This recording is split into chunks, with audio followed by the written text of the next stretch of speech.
Our next award winner epitomizes a company that you probably know but don't realize all that they do to remain an industry leader recognized around the world year after year. I've been working with them since 2012. I learned a great deal from Hammond, their director of international sales, before he retired. And as they've transitioned from their retiring CEO to their current CEO, it's really interesting to see how they're refocusing efforts on well-established international markets to ensure that they remain a global leader moving forward. Please join me in congratulating our 2023 Exporter of the Year. Hi, I'm Robert Bulita, President and CEO of Microproducts Company. Microproducts is a manufacturer of resistance welders, primarily into the wire and cable industry and also into the fastener manufacturing industry. Our products are used in our customers' facilities in order to keep their lines continuously running, feeding one coil of raw material to the next.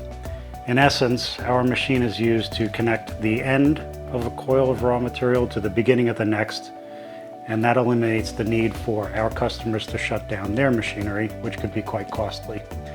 The amount of time that it would take to rethread their machines might take anywhere from about 45 minutes to up to 6 hours.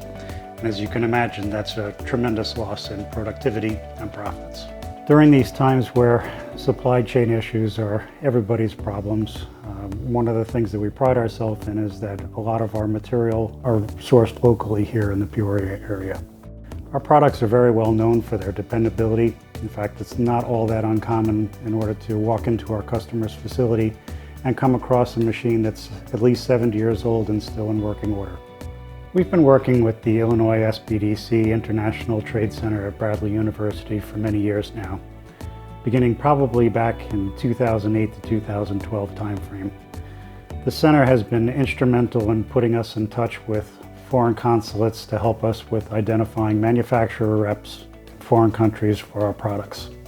We've also taken advantage of ISTEP funding for group trade missions, which has greatly offset the cost of exhibiting worldwide. Thanks to the Turner Center, we found out that you don't have to be a Fortune 500 company in order to promote and sell your products internationally.